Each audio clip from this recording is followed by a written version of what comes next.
વિક્રમ સંવત 2080 અષાઢ સુદ નોમ તારીખ 15/7/2024 સોમવાર. વાલા ભક્તો, આજે પવિત્ર શ્રી હરિ જયંતિનો દિવસ છે. માટે શ્રી હરિ જયંતિના પવિત્ર દિવસે મારા તથા સમગ્ર સંત મંડળના ભાવથી આપ સમગ્ર ભક્તજનોને જય સ્વામિનારાયણ. આવનાર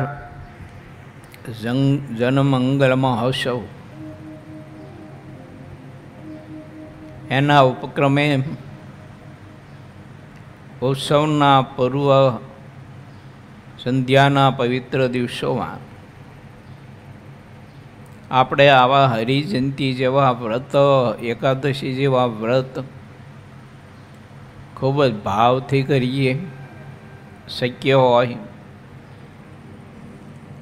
તો મહાપૂજા, વિશેષ મહારાજની મૂર્તિનું ધ્યાન, મંત્ર જપ, વંદોના પાઠ, સ્તોત્ર યા તો નામાવલીના પાઠ,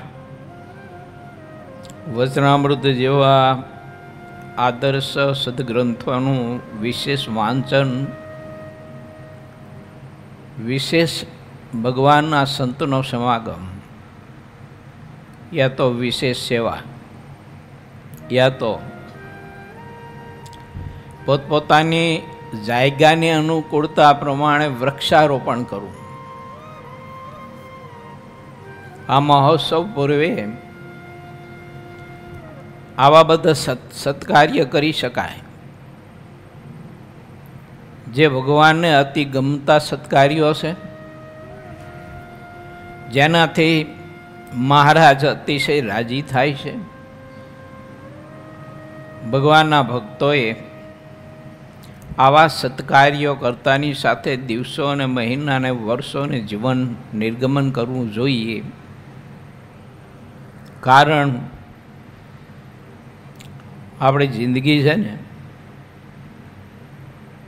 માણસનો જન્મ થાય ને ત્યારે મીઠાઈ વેચવામાં આવે. મીઠાઈ વેચવાના પ્રારંભથી, આના જન્મથી માંડી અને જિંદગીની રમત કહેતા જિંદગીની યાત્રા, કે જિંદગીના જે કંઈ નાના મોટા ખેલ કે તોફાન દૂધપાક અને ખીર પર આવીને અટકે છે. પરંતુ કમાલની વાતો એ છે સમજવા જેવી કે માણસ એકેય મીઠાઈ ખાઈ શકતો નથી. જન્મની વેચાય ત્યારે બહુ માસૂમ છે. માના દૂધ સિવાય કંઈ ખાઈ શકાતું નથી, પી શકાતું નથી. અને દૂધપાક ને ખીરનું ભોજન જ્યારે થાય ને ત્યારે એની હાજરી હોતી નથી. બીજા બધા ખાય, મોજ કરે, સરસ મજાની ખીર બનાવે, બહુ સગવડતા હોય તો ઘીનું મોણ દઈને ઘીમાં તરી અને ઓઠે ભાંગે એવી પૂરી બનાવે, ભજીયા, દાળ ને ભાત ને અથાણા વગેરે વગેરે. બધા પરિવારના સભ્યો ભેગા થાય. જે સભ્યોએ આને હળગાવ્યો હતો ને એ બધા આની ખીર જમે અને દુનિયા બધી હસે કે સાહેબ આખી જિંદગી મારું મારું કરી કરી અને મારો પરિવાર કરી આચો ખોટો લાંચ અને બીજું ત્રીજું અણહકની સંપત્તિ, બેડ શેડો વગેરે વગેરે કરી અને ધન સંપત્તિ કમાઈને ઢગલો કરી અને આવડો ઉઘલી ગયો, એમાંથી કશું કંઈ ખાવા પામ્યો નહીં. અને એ ઢગલામાંથી ઘણું બધું દૂધ લાવી અને ઉકાળી ઘાટું રગડા જેવું કરી સરસ મજાની ખીર બનાવી, ચોખા વોખા નાખીને. જો સારા બાસમતી ચોખા લાવે, કારણ કે એકેય લોકોને મહેનત કરવાની છે નહીં. ઓલો ઢગલો તૈયાર પડ્યો ધનનો, આવડો મૂકીને વયો ગયો છે. અને ભાવ ભેગા થઈ અને ભોજન કરે, મોજ કરે, આનંદ કરે. આવી આપણા બધાની જિંદગી નકામી, ક્ષણભંગોર અને અનિશ્ચિત છે. ક્યારે શરીર પડી જાય, ક્યારે માણસનું મૃત્યુ થાય, નક્કી નહીં. ઘણી જગ્યાએ એવા પ્રસંગો બને છે. લગ્ન માટે લાવેલું બધું સીધું, લગ્ન માટે લાવેલા બધા પદાર્થો, લગ્ન માટે કરેલી તૈયારી ઘણી વખત છે ને 12માં વપરાય છે. તો લાવ્યા હતા લગ્ન માટે, પણ બધું સારું વપરાણું બધું 12માં. ભ બદલે ઘડીકમાં અની લખાઈ ગયું. તો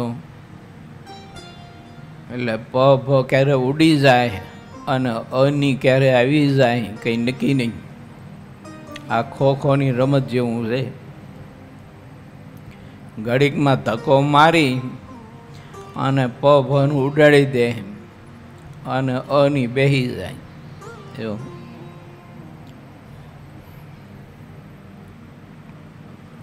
અથવા અનીને બદલે સ્વ બેસી જાય. એવું જે આમ માનતા હોય એ રીતે બધું બેસી જાય. માટે આપણે વિચારવું કે ભગવાને આવું મનુષ્યનું ખોડિયું આપ્યું છે, તો નરા વિષય માટે જીવન ન જીવવું, ખાલી ખાઈ પીને મોજ મજા કરી એને જિંદગી પૂરી ના કરવી. કાંઈક થોડું ઘણું તપ કરવું, રોજ ન કરી શકી તો આવા દિવસોમાં તો ખાસ કરું. હરિ જયંતીનું વ્રત ના કરતા હોય તો હરિ જયંતીનું વ્રત કરવાનો આજથી પ્રારંભ કરજો. 12 મહિના 365 દિવસ નકરા રોટલા જ કૂટ કરવાના. એના માટે કે થોડુંક ઠાકોરજી આપણને આ ખોડિયું આપ્યું છે કે નકરી અનાજની કોઠીઓ ખાલી જ કરી રાખો, ખાયલે જ કરી રાખો. એના માટે થોડુંક ખોડિયું આપ્યું છે. એ તો બધું આવશ્યકતા પૂરતું ખાવું પીવું, શરીરના પોષણ પૂરતું. બાકી પરમાત્માની ભક્તિ કરવી. આજ હરિજયંતી, આવતીકાલે દશમ અને 17 તારીખે એકાદશીનો પ્રારંભ થઈ છે ચાતુર્માસનો. તો ચાતુર્માસના વિશેષ કંઈક આપણે નિયમ લઈએ. એમ બહુ આસ્વાદ નડતો એને ચોખ્ખા એકટાણા કરવા, અને એકટાણામાં બપોરની રસોઈ બનાવવા માટે ભલામણ નહીં કરવાની કોઈ, કે ચોખા એકટાણા છે એ પ્રમાણે રસોઈ બનાવજો. એમ ઠાકોરજીની ઈચ્છાથી જે બને તે. એવું 4 મહિના સુધી મિતાહારી રહેવું. એમ અલ્પ આહાર, એ તો ફળ ભોલવું પર રહેવું. આપણા અવિનાશ ભગત છે ને, એ 17-18 વર્ષથી ખાલી નકરા ફરાર ઉપર જ છે. બોલો. અને એમાંય ફરારી ધાયણા પાયણા હાલે છે 2 મહિનાથી. અઘરા છો ફરારી ધાયણા પાયણા. એટલે અને એમના પાયણામાં ભાજા સિવાય કંઈ હોય નહીં પાછું, એમ ખાજા ન હોય. આપણે પાયણા કરીમાં ખાજા હોય એવું. અને આમને નકરા ભાજા જ હોય. ભાજામાં ખબર છે ને, ત્યારે બટેકાના પીતા પાડીને બાફી નાખવાના, એને ભાજા કહેવાય. આ થોડીક વિગત કહેવી પડે ને, નહીંતર કોકને એમ થાય કે ભાજા એટલે શું હોય છે એમ.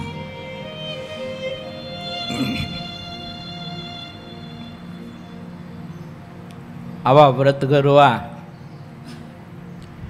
નાના મોટા દોષ થયા હોય ને એની નિવૃત્તિ થાય આવા બધા વ્રતથી. પછી નરું ભોજન કરી ના કરવું, નરું ખાખા ન કરવું. હવે ઘણી બધી કોઠીઓ આપણે બધા ખાલી કરી નાખી છે અનાજની, એટલે હવે થોડુંક માપ રાખીએ તો સારું એમ. અને એ તે નિયમ રાખીએ તો થશે ને તો નહીં થાય. માટે ચાતુર્માસના નિયમ લેજો એવા. બહુ રસકસવાળું, બહુ તળેલું બળેલું વગેરે વગેરે બહારનું બજારનું ખાવું નહીં. પાવભાજી, ઓલી દાબેલી, ઓલા સોસ ને ઓલું ટમેટાનું સોસ કહેવાય ને, એ ટમેટાનું સોસ ને પછી ઓલા ત્રિખુણિયા કરે, શું કહેવાય એના, હે પફ ને સમોસા, પાણીપુરી. ખબર નહીં હવે આ પાણીપુરીનો જન્મ ક્યાં થયો અને કોને સંશોધન કર્યું એ માણસ ગોતવો પડે આપણે. જો માણસને હાવ ધર્મ વિહોણા કરી નાખ્યા. માટે આપણે વિચારવું ભગવાનના ભક્ત છીએ, થોડુંક તપ કરજો. તપ વગર સિદ્ધિ નથી. મહારાજે તો કાર્યાણીના 10મા વચનામૃતમાં લખ્યું છે, નારદજી કેટલા યુગ પર્યંત તપે કરીને ભગવાનને રાજી કરતા. વાહ! કેટલા યુગ પર્યંત, દિવસો પર્યંત નહીં. ત્યારે આપણે તો 12 મહિનામાં એક ચાતુર્માસ પૂરતું તો આવું કંઈક નિયમ રાખી અને વિષયોનો ત્યાગ કરી અમુક પ્રકારના ઊંઘો ઓછું એવો એ નિયમ લઈ શકાય. લક્ષ્મણજીએ રામ સીતાની સેવા કરવા માટે 14 વર્ષ સુધી નિંદ્રાનો ત્યાગ કર્યો હતો. 14 વર્ષ સુધી. તો આપણે 4 મહિના તો ઓછી ઊંઘ કરી, હાવ ત્યાગ તો ન કરી પણ થોડીક ઓછી તો કરી. છેલ્લી બાકી પૂજામાં ન ઊંઘવું એવું નિયમ લેવું, પૂજા પૂરતો એમ. એવો પૂજામાં ડોલા ન ખાવા, પૂજામાં ઊંઘવું નહીં, આટલા પૂરતો નિયમ લેવું. હવે એ તો અડધી કલાકનો જ પ્રશ્ન છે આખો. આપણે તો વધીને પૂજા અડધી કલાક કરતા હોય. ઘણા બધા મહાપુરુષો બપોરના 12 વાગ્યા સુધી પૂજા કરતા, બોલો એવા દર્શન કર્યા છે મેં. સવારે 5 વાગે પૂજા શરૂ થાય એની અને બપોરના 12 વાગ્યા સુધી પૂજા હાલતી હોય. એવા ઘણા બધા પરમહંસોના દર્શન કર્યા છે. ત્યારે આપણે અડધી કલાકમાં હવે એમાંય માનસી પૂજા તો હવે 2-4 મિનિટ કરવાની હોય. જો એમાં એવું ઊંઘતા હોય, ડોલા ખાતા હોય, માથા પછાડતા હોય.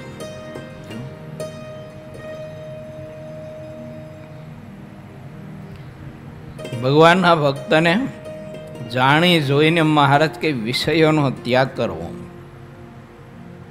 રાત્રે 12 વાગે હું ત્યાં સુધી રખડપટ્ટી કરવાની બજારોમાં, તો શું કરવાનું? 12 વાગ્યા સુધી ભજન કરવાનું, વચનામૃતના પાઠ કરવા, ભક્ત ચિંતામણીના પાઠ કરવા, ધ્યાન કરવું, ભજન કરવું, વંદોના પાઠ કરવા. 12 વાગે હું 3 વાગે જાગી જાઉં, જો એ 3 વાગે જાગીને ભજન શરૂ કરી દેવાનું.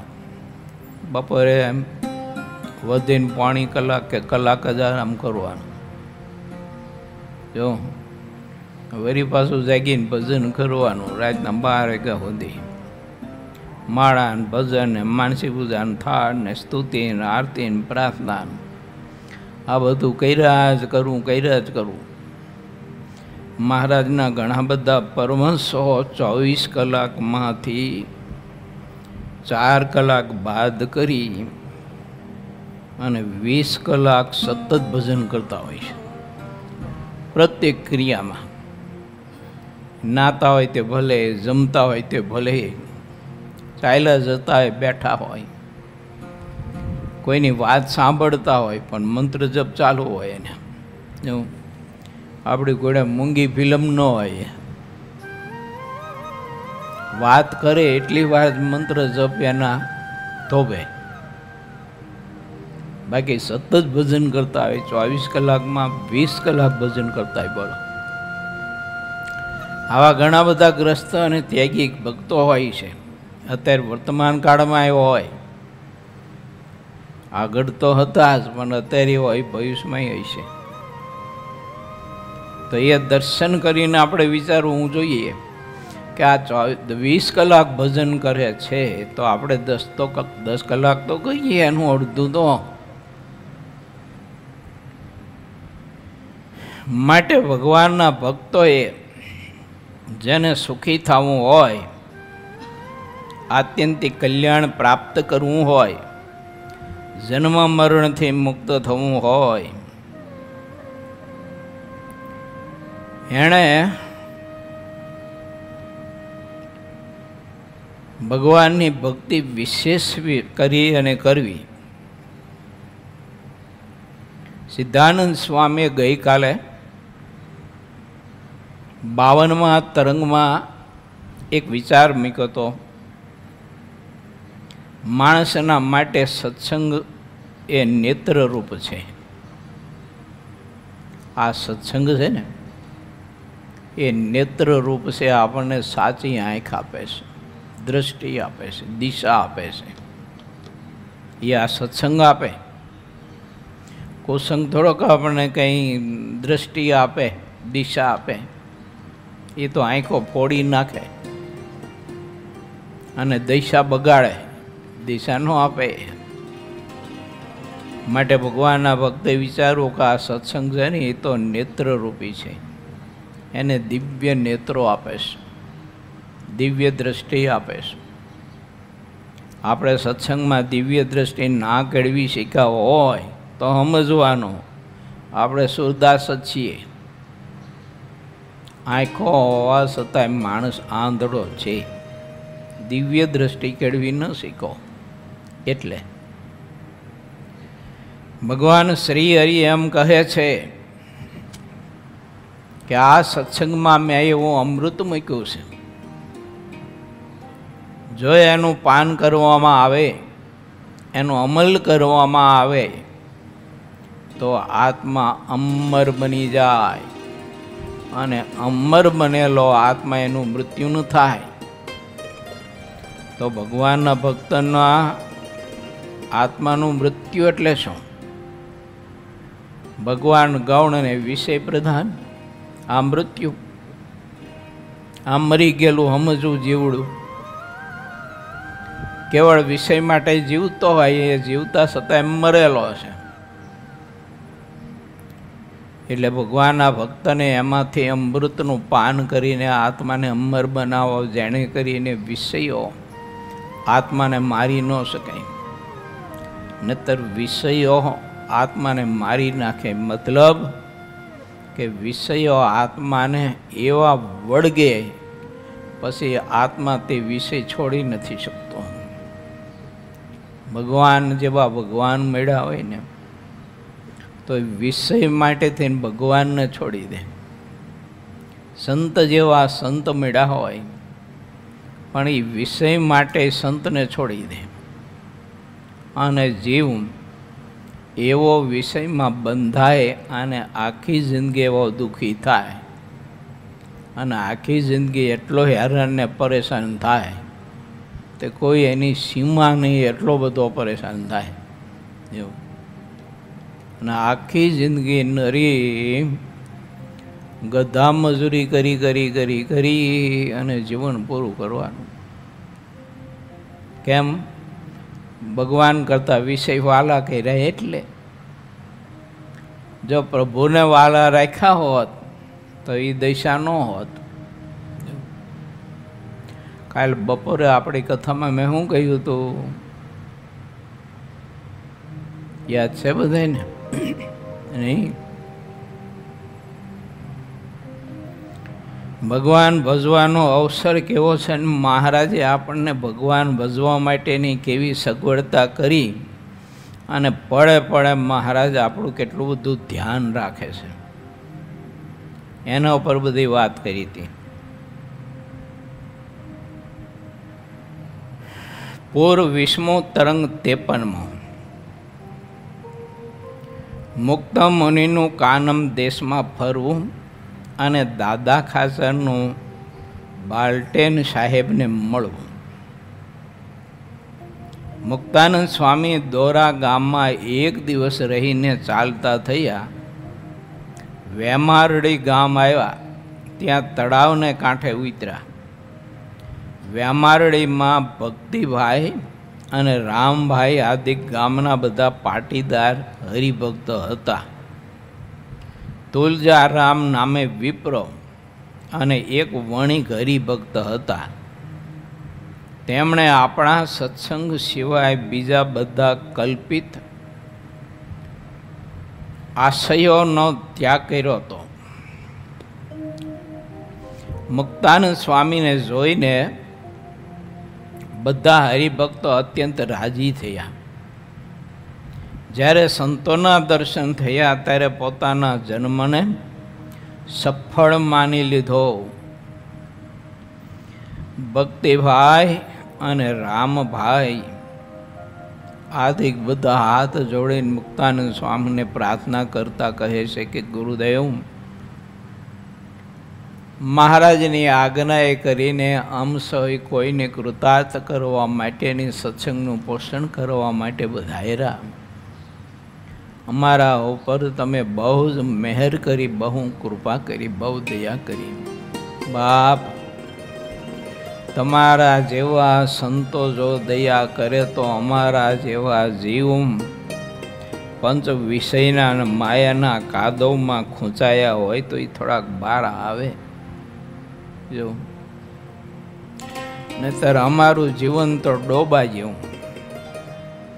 કાદવમાં ડૂબું બેઠું, પછી કાદવ બહાર લઈને આવે, આખું શરીર કાદવ જેવું કરીને આવે બારું. એમાં અમારા જીવન બધા છે ને એવા વિષયનો કાદવ અંદર ને બહાર ભર્યો હોય. અમે એવું ડોબાને એટલું ખરું કે એ કાદવ એને બહાર જ શરીર સાથે ચોંટ્યો હોય, અંદર ન હોય. પણ આ માણસ રૂપી ખબર નહીં હોય. આ પ્રાણીને તો અંદર કાદવ એટલો ને બહારે એટલો બધો કાદવ. તે ભગવાન ભજવાના માર્ગે પછી ચાલે નહીં ને ભગવાનના માર્ગે ચાલવાનો સંકલ્પ ન થાય અને કોઈ ભગવાનના માર્ગે ચલાવે, એ માર્ગે વાળે તો મારો એની કંઈ વાત સાંભળે નહીં. જો અને પોતાનું પકડેલું ટટ્ટું મૂકે નહીં. એમાં બધું એનું સુખ જ દેખાતું હોય નરું.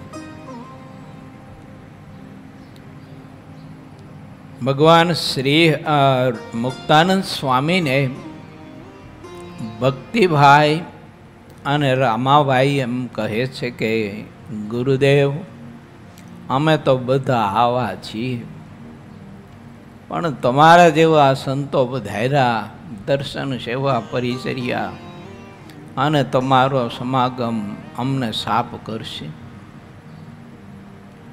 જેને હૃદય અંધકરણ કારણ શરીર સાફ કરવું હોય એને આવા સંતોની મન કર્મ વચન કરી અને ખૂબ સેવા કરવી, પરંતુ આ લોકના મોટપના મોભા મૂકવા. હું મોટો સાહેબ છું, એમ હું સેવા કરતો હોઈશું.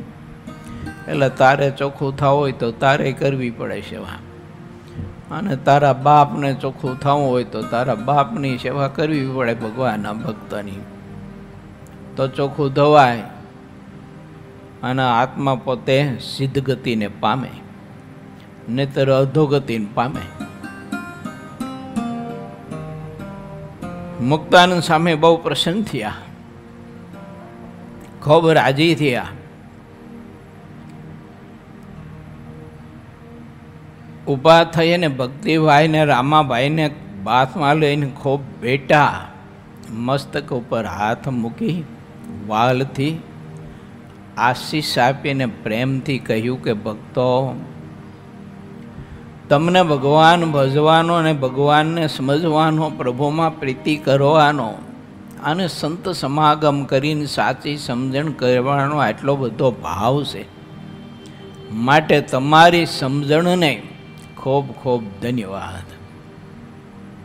જેટલા દિવસ અમે અહીં રોકાઈશું એટલા દિવસ અમે જેવી રીતે જેટલા તમે રાજી થાઓ એવી રીતે કથા કીર્તન ભક્તિ કરી અને તમારા સૌ કોઈના દિલમાં પરમાત્માની ભક્તિ ઠસોઠસ ભરી દેવી છે. જો ઠસોઠસ ભક્તિ ભગવાનની ભરવી તમારા હૃદયમાં.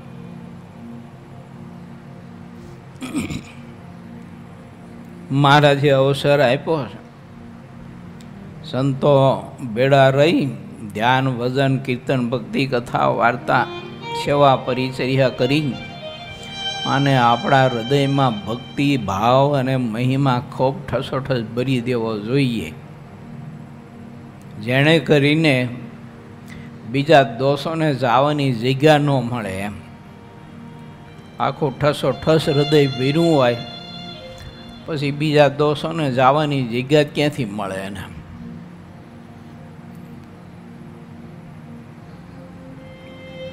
કેવા હરિભક્તો અને કેવા સંતો અને કેવો બંનેને પરસ્પર એકાદ બીજાને ભાવ પ્રેમ સ્નેહ અને કેવું એકાદા બીજાને મહાત્મય. મુક્તાનંદ સ્વામી આવી વિભૂતિ ખાલી આંગળીથી જરાક આમ કરે ને, આંગળીથી આમ નહીં, ઓલા ગામડામાં પહેલાં છોકરાઓ ઠેરવડીએ રમતા, ત્યાં આમ કરીને આમ ઠેરવડી ઉડાડે. જો એમ છે ને, મુક્તાનંદ સ્વામી આમ કરીને આમ કરે ને તો આખું બ્રહ્માંડ ઉડાડી દે. બોલો, ખાલી ઠેરોડી નહીં કે આખું બ્રહ્માંડ ઉડાડી દે એવા મહાસમર્થ મોટા સંત. અને એના દર્શન સમાગમને સેવાનો યોગ મળ્યો. મહાત્મય સમજનાર હરિભક્તોના હૃદય તો કેટલા બધા પ્રફુલ્લિત થતા હોય કે આવા સંતનું દર્શન અને આવા સંતની સેવા ભગવાનની કૃપા સિવાય મળે કોને. માટે અમારા ઉપર અમારો ઠાકોરજી અનરાધાર વરસી રહ્યો છે. તે આવા સંતોને મોકલીને આવો અમને મહા દિવ્ય લાભ પાવે છે પ્રભુ.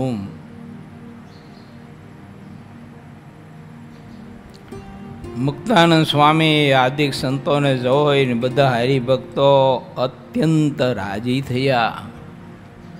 જ્યારે સંતોના દર્શન થયા ત્યારે પોતાના જન્મને સફળ માની લીધો. મુક્તાનંદ સ્વામી બધા જ હરિભક્તોનો આત્યંતિક ભાવ જોઈ ત્યાં જાંબુ વિપ્ર અને જે પાટીદાર હતા તે બધા સત્સંગી થયા હતા અને સત્સંગના જેટલા આપણા સંતો હતા તેના ઉપર તેમને ઘણો ભાવ રહેતો. કાનમ દેશના બધા જ હરિભક્તોને મહાત્મય સહિત ભાવ હતો ખૂબ જ. પણ સમયાંતરે બધું ધીમે ધીમે ધીમે બદલાતા કાનમ દેશમાં સત્સંગમાં છે ને બધું બફાઈ ગયા જેવું થઈ ગયું. જો સમયાંતરે આવું બધું થયું, પરંપરામાં બધું જળવાઈ ન રહ્યું, સંતનો સમાગમ. માટે જો નિશ્ચિત વાત છે, જે પ્રદેશમાં, જે ગામમાં, જે પરિવારમાં ભગવાનના સંતનો સમાગમ ન રહે અને સંત મહાત્મયથી અને સંત સંબંધથી જે પરિવાર, દેશ, પ્રદેશ, ગામ દૂર થાય, ત્યારે એનામાં સત્સંગ ખાલી કંઠીનો, બહુમાં બહુ તો તિલક ચાંદલાનો, અને એથી આગળ જાઓ તો ચકલાને નાખવા માટેની જુવારી જેવું ધાન એની એક મૂઠડી લઈ અને મંદિર જાય આટલો સત્સંગ રહે. અને એ તે જાવા પૂરતું. એ બાપડો કથામાં બેસે નહીં, એ બાપડો કોઈ દિવસ ચેષ્ટામાં બેસે નહીં. એ ડબ્બો પડ્યો એમાં મૂઠડી નાખી, દંડવટ કર્યા ન કર્યા, નાની ડીશમાં ઓલી ઠાકોરજીને ધરાવેલી સાકરનો પ્રસાદ પીડ્યો હોય એટલે એકાદી કણી એમાં લઈ અને પેંડા બેંડાનો પ્રસાદ હોય તો વળી પછી જાજી કણીયું લે અને ખાતો ચાવતો ચાવતો જે ભાગે બહાર ઓટે જઈને બેસે, કાં તો પાનના ગલે જઈને બેસે. રાતના 12 વાગ્યા સુધી અહીંયા હોલા માર્યા કરે. આવો સત્સંગ રે. એવો દુઃખની વાત એ છે, ઘણી જગ્યાએ શ્રી હરિ પાન સેન્ટર લખ્યું હોય, એ આમે આપણા માટે દુઃખની વાત કહેવાય. આ બધી જો લોકો આવા વ્યસનનો વેપાર કરે, વ્યસનો બીજાને કરાવે અને વ્યસનો પોતે કરે. આવો દિવ્ય સત્સંગ મેળો છે, એમાં ભક્તિનું, જ્ઞાનનું, સમજણનું, સંત સમાગમનું વ્યસન કરવાનું હતું, એ ના કરી શકો અને ના કરવાના બધા વ્યસન કરીને બેઠો. વાલા ભક્તો, ભગવાનની આપણા ઉપર ખૂબ કૃપા છે, એટલે આપણે આવા દૂષણોથી મુક્ત રહી શક્યા છીએ. પણ હવે સ્વભાવથી મુક્ત થઈ એ સાવધાની રાખવાની જરૂર ખરી. આવા વ્યસનોથી મુક્ત રહ્યા, પણ સ્વભાવથી મુક્ત જો થઈએ તો આત્મા ખરા અર્થમાં મહારાજનો મુક્ત થઈ શકે અને મહાસુખ્યો થાય આત્મા. કારણ કે આપણને પીડા આપણા સ્વભાવો જે દે છે એવી પીડા આપણને કોઈ નથી દેતું.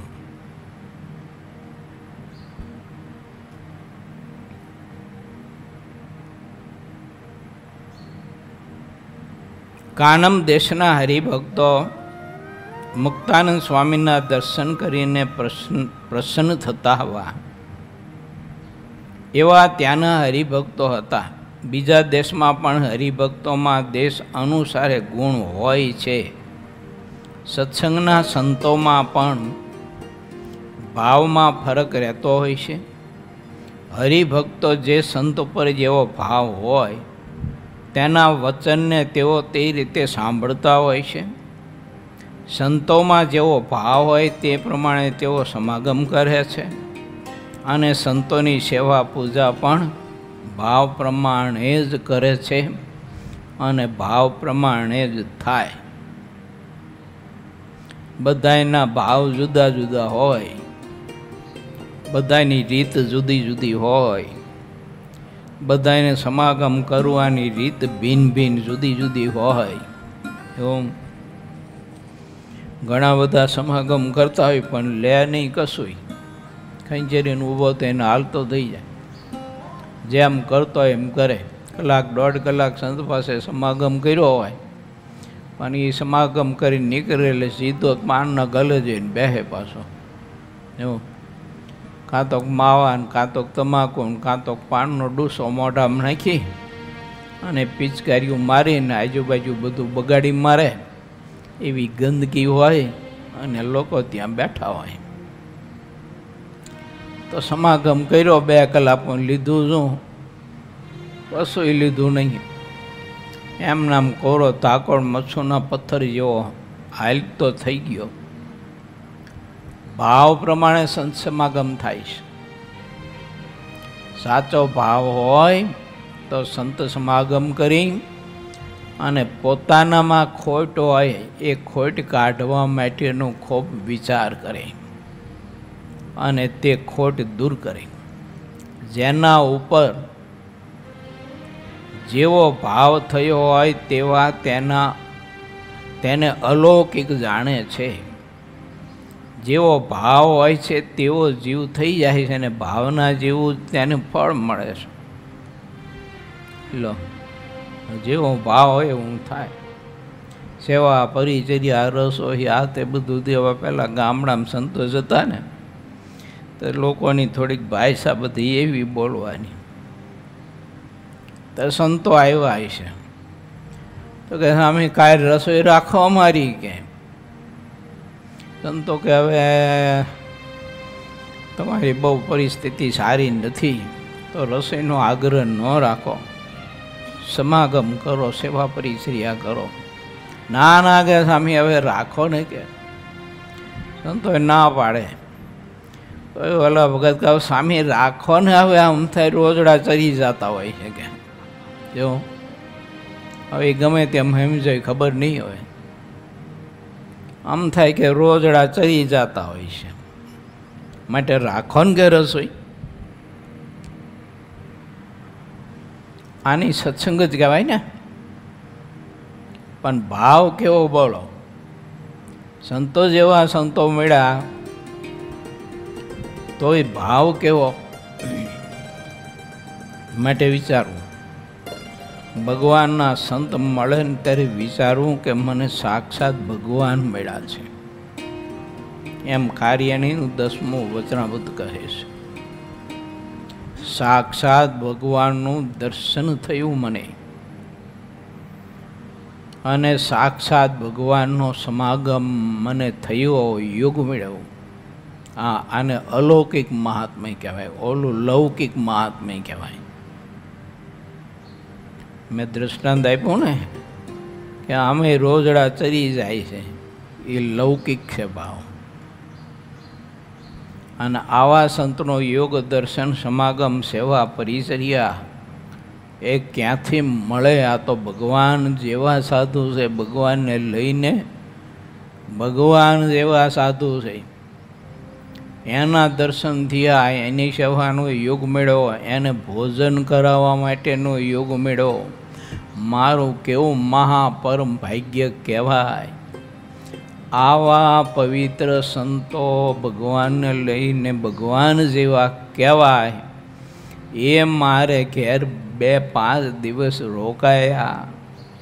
ધ્યાન, પૂજા, પાઠ, કીર્તન, ભક્તિ સંઘમાં સમાગમ, કથા કીર્તન થયા. અમારો આખો પરિવારને અમારું આ ભવન કેટલું ભાગ્યશાળી, ભગવાનની કેટલી બધી કૃપા. આ ભજન પ્રકાશ સ્વામી બધા સંતો જતા હોય ને રાજકોટ ને બીજયંતી છે ને બધે રોકાતા હોય. મગનભાઈની ત્યાં બીજયંતી છે. અમદાવાદ કોઈને કોઈને ગીરી જતા હોય, 2-5 ત્યાં રોકાતા હોય, કથા કીર્તન થતા હોય. એ સવારમાં સંતો એ હરિભગતના ભવનમાં પૂજા કરતા હોય, થાળ બનાવતા હોય, ભોજન જમતા હોય અને એ હરિભગતના ભવનમાં સંતોનું હેઠવાળ પડે. એ તો ભગવાનની કૃપા હોય તો મળે આવો યોગ. જો હા, બાકી તો વહેલા આવીને અઠવાડો બધો ઢોરીને વહ્યા જાય. બીડીના ઠૂઠા બૂઠા નાખી. પહેલાં એવું હતું એમ, જાડા સોયણા પહેર્યા હોય, કેડિયા પહેર્યા હોય, વેજાના જાડા, અને વેવાઈ આવે તો 8-10 દી 15 દી 2-5 દિવસ રોકાય. એ મહેમાનો જાય પછી હુંડલો ભરીને કે બકડીયું ભરીને બીડીના ઠૂઠા નીકળે પાછા. એના ખાટલા હેઠેથી નીકળે, ગાડલા હેઠેથી નીકળે, ગોદડા હેઠેથી ઠૂઠા નીકળે. એવો એ પ્રસંગ ક્યાં? અને આવા પવિત્ર ભગવાનના સત્પુરુષો ક્યાં? એટલે જેને ઘેર સંતો આવે ને રોકાય ને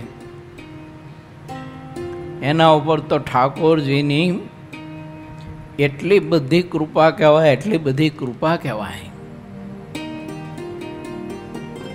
એટલો બધો રાજીપો મહારાજોને એના ઉપર કહેવાય. એમાં અલૌકિક મહાત્મય, દિવ્ય મહાત્મય સમજીને જો સેવા પરિચર્યા કરી હોય તો એનું ફળ તો બહુ જ અતિ દિવ્ય અને મહાન ફળ છે.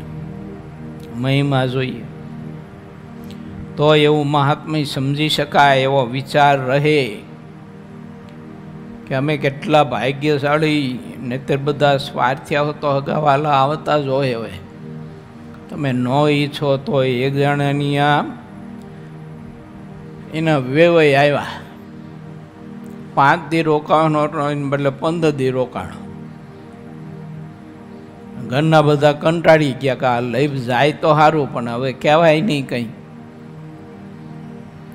તો હિંમત કરીને કહ્યું કે તમને છોકરા ને બૈરા ને બધું નથી સાંભળતું કે યાદ નથી આવતું? કે બોલા કે યાદ આવે છે ને. તો કે અહીં બોલાવી લઈ. કે બોલો. હવે 15 દિવસ સુધી રોકાઈની આ અડધી કોઠી તો ખાલી કરી નાખી હતી, અને હજી કે બોલાવી લઈ. એટલે આવા બધા ગુંદર પાક જેવા છે ને આવતા હોય ઘણા બધા. એમ ફાયદો શું એમાં? આ લોકના વ્યવહાર સિવાય. અને ભગવાનના ભક્ત આવે આપણે ઘેર. ભીખા ભગતજી હતા, બહુ મહામુક્ત રાજ હતા. એ પ્રદેશોમાં બહુ વિચરણ કરતા. ઘણા બધા જ એવા પરિવારો અને ઘણા બધા એવા ગામના લોકોને સત્સંગના રંગથી રીંગા, માંસાહાર છોડાયો, ડુંગળીયું ભૂંગળીયું છોડાવી અને એકાંતિક ભગવાનના ભક્ત કર્યા. એ ભીખા ભગતજી જેવા મુક્ત જેને ઘેર રોકાયા હોય, જેની ડેલીમાં કે જેના કમરામાં એનો ઉતારો હોય અને ત્યાં એમને ધ્યાન ભજન કર્યા હોય, સત્સંગ કર્યો હોય આશ્રમમાં બેસીને કે ઓરડામાં બેસીને, ત્યારે એ પરિવારનું કેવું ભાગ્ય કહેવાય. માણસ ગાંડો થઈ જાઓ જો ખરેખર હું મહાત્મા સમજાય તો.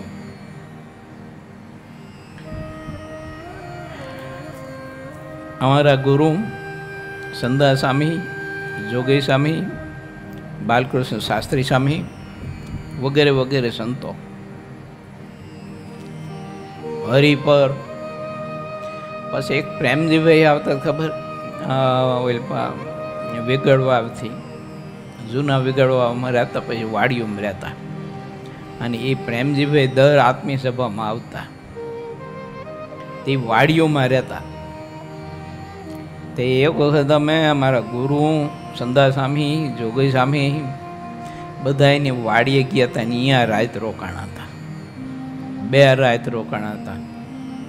ત્યારે તો હું પાર્ષદ હતો, પણ એ વખતે મને વિચાર તો આવતો કે આ પરિવાર ભલે વગડામાં રહેતો હોય વાડીઓમાં, પણ ભગવાનની કૃપા તો જો કે ભગવાન જેવા સાધુ એને એ વાડીઓમાં રહેતો. અહીંયા મકાન કેવા હોય, હું અગાઉ સગવડતા હોય, અહીંયા કશું ન હોય. અને આવા સંત ત્યાં રહે, નાય ધોય, પૂજા પાઠ કરે, માનસી કરે, કથા કીર્તન કરે, ઠાકોરજીના થાળ થાય. અને એની વાડીમાં કંઈક લીમડા કે પીપળ કે જાંબુડા આવા વૃક્ષ વાવ્યા હોય ને, એના મીઠા છાયણા નીચે પંક્તિ થાય આવા પરમહંસોની, કે જેના મરીને ઠાકોરજી જમતા હોય. જો એ ભગવાનની કેટલી કૃપા કહેવાય. આવો જ્યારે ભગવાન યોગ આપે ને ત્યારે એનું ખૂબ પૂરું મહાત્મય સમજી લેવું જોઈએ. મુક્તાનંદ સ્વામીને દર્શન કરીને કાનમ દેશના બધા ભક્તો એટલા બધા ભાવ વિભોર બન્યા. હરિભક્તોનો જે ભાવ હોય તેને જોઈને સંતો તેવી વાત કરે છે. ભાવ હોય તેવી વાત થાય છે. ભાવમાં બધી વાત રહી છે. મહાત્મય વિનાનો ચાહે તેટલો ભાવ હોય પણ તે વંડી ઉપરના સજાના છોડ જેવો છે. એ ક્યારેય તેમાં કણ ભરાય નહીં. એમ પ્રથમ જ્યારે સત્સંગ કરે છે ત્યારે સત્સંગ કરનારને અલૌકિક ભાવ હોય છે. તેથી સત્સંગ કરતાં તેની બધી કુબુદ્ધિ ટળી જાય છે. પહેલાં છે ને માટીના મકાનો હતા. માટીના પિંડા કરી અને દિવાલો કરતા. પછી ફરી બહુ ઓલું હોય તો પથ્થરની બનાવે, પણ એ માટીથી ચણતર કર્યું હોય એટલે પછી દિવાલ ઉપર સજ્જું કરે. થોડીક માટી નાખે, એના ઉપર હાંઠિયું નાખે, વળી એના ઉપર માટી અને પછી છાણ, કાવળી ગાર કરવાની માટી, એ બધું ભેળું કરી અને પછી ઉપર આમ થાબડી દે, જાડો થર કરી દે. એટલે ઓલું ચોમાસાનું પાણી પડે ને તે દિવાલ ધોવાઈ ન જાય. આને સજ્જું કહેતા. હવે એ કર્યું હોય ને એમાં ઘઉંના દાણા હોય, બાજરીના દાણા હોય. વરસાદ થાય એટલે દિવાલ ઉપર ઉગે જો, પણ એમાં કોઈ દિવસ ઘઉં કે બાજરો થાય નહીં. કારણ કે 2-5 દિવસ વરસાદ ન થાય એટલે સુકાઈ જાય પાછું. એમ ભાવ વગરનો સત્સંગ, મહિમા વગરનો સત્સંગ, દિવ્ય ભાવ વિનાનો સત્સંગ, લૌકિક ભાવવાળો સત્સંગ, પ્રાકૃત ભાવવાળો સત્સંગ એ દિવાલ ઉપર ઉગેલા ઘાસ જેવો. એમાં કંઈ ફળ આવે નહીં. જ્યાં સુધી સુમતિ રહે છે ત્યાં સુધી અલૌકિક ભાવ નિવાસ કરીને ટકે છે. પરંતુ જ્યારે કુમતિ થઈ જાય ત્યારે અલૌકિક ભાવ ટકતો નથી. હરિભક્તો તે સોનું છે અને બધા સંતો તે સોની છે. જે સંતોની જેવી રુચિ હોય તેવા તે હરિભક્ત રૂપી ઘરેણા નિર્માણ કરે છે. જેનું સોનું હોય તેની રુચિ પ્રમાણે જો ઘરેણા કરવામાં આવે તો તેનો માલિક તે ઘરેણાને રાખે છે. સોનીની જેવી રુચિ હોય તે પ્રમાણે ગમે તેવા સારા ઘરેણા કરે, પણ તેનાથી સોનાનો માલિક સોનીના ઉપર રાજી થતો નથી. સંતો અને હરિભક્તોના